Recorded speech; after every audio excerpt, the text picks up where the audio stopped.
चला तर मंडळी, आज आपण अस्सल गावरान पद्धतीचा झणझणीत आणि गरमागरम असा बोंबील रस्सा बनवतोय। अगदी साधी आणि सोपी रेसिपी आहे। मसाले देखील कमी आणि साहित्य देखील कमी, तरी देखील चवीला जर म्हणाल तर भन्नाट असा बोंबील रस्सा झालेला आहे।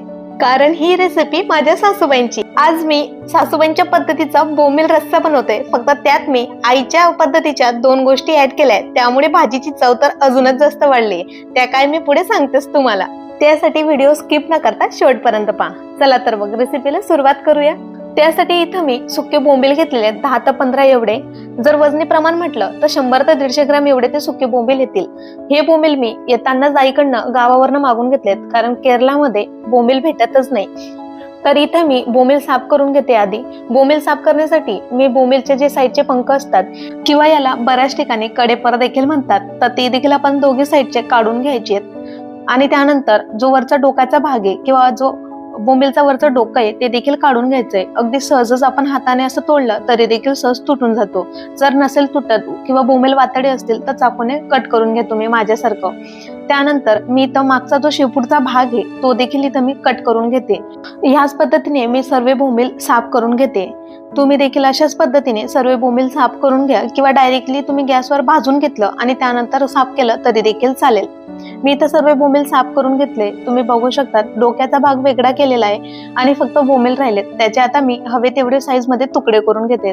तुम्ही देखील तुमच्या आवडीनुसार बोंबील जेवढे तुकडे लहान किंवा मोठे हवे असेल त्यानुसार तुम्ही त्याचे तुकडे करून घ्यायचे।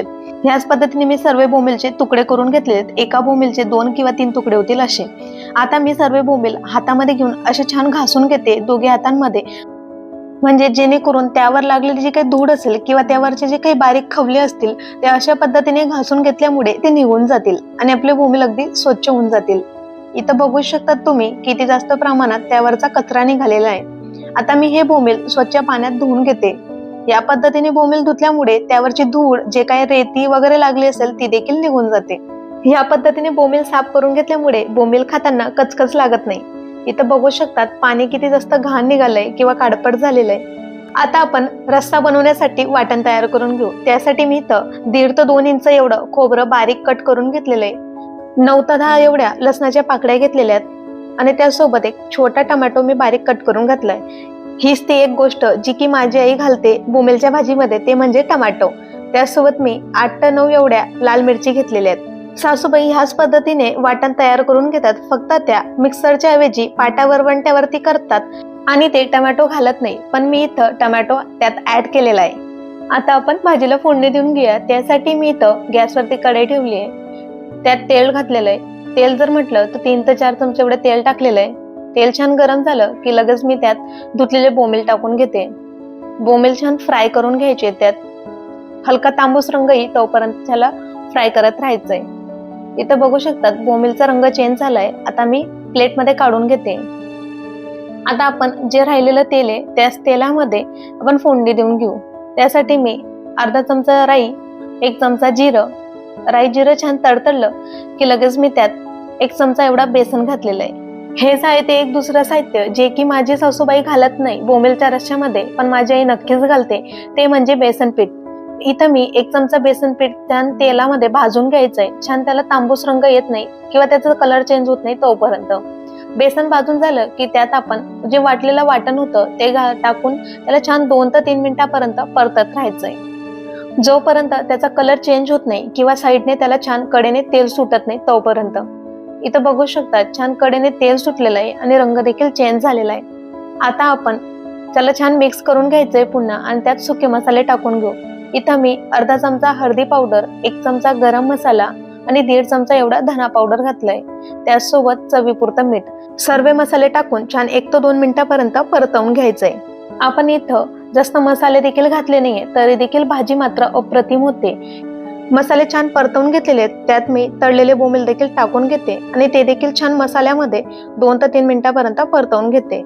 इथं तुम्ही गरम मसाला नाही घातला तरी देखील चालेल। माझे सासूबाई हळद आणि गरम मसाला घालतच नाही, तरी देखील चव मात्र अप्रतिम असते। बोंबील आणि मसाले छान परतवून झालेले, त्यात आता मी मिक्सर जार मध्ये जे काही वाटण लागलेलं असेल त्यात थोडं गरम पाणी घालून ते देखील आता वाटणमध्ये टाकून त्याला देखील छान मिक्स करून घेते।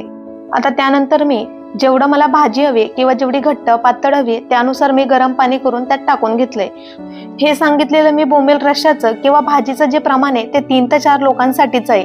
तुम्ही तुमच्या घरातील मेंबर्स किंवा तुम्हाला आवडीनुसार तुम्ही त्याचं प्रमाण कमी जास्त करून घ्यायचंय आणि रस्सा तुम्हाला कसा हवाय घट्ट पातळ त्यानुसार तुम्ही पाणी टाकून घ्यायचंय. आता इथे मी भाजीला छान 2 ते 3 उकडी काढून घेतलेल्या आहेत. त्यानंतर त्यात कट केलेला कोथिंबीर घालून घेते.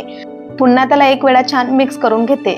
बघू शकता तुम्ही भाजीला किती छान कट आलेला आहे किंवा तरी आलेली आहे आणि दिसायला तर डायरेक्ट तोंडाला पाणी येईल अशी झालेली आहे आणि खायला देखील तेवढीच झणझणीत आणि अप्रतिम अशी आपली बोंबीलचा रस्सा किंवा भाजी झालेली आहे. तुम्ही जर हा बोंबील रस्सा बनवला तर एका भाकरीच्या ऐवजी 2 भाकरी खाल याची मी खात्री देते. वाट कसली बघताय? आजच रात्री हा बेत बनवा आणि कसा झाला मला नक्की कमेंट मध्ये कळवा. रेसिपी आवडल्यास लाईक करा, शेअर करा आणि जर चॅनलवर नवीन असाल तर चॅनलला सबस्क्राईब करायला विसरू नका. भेटूया अशा छानशा पारंपरिक आणि घरगुती रेसिपी सोबत.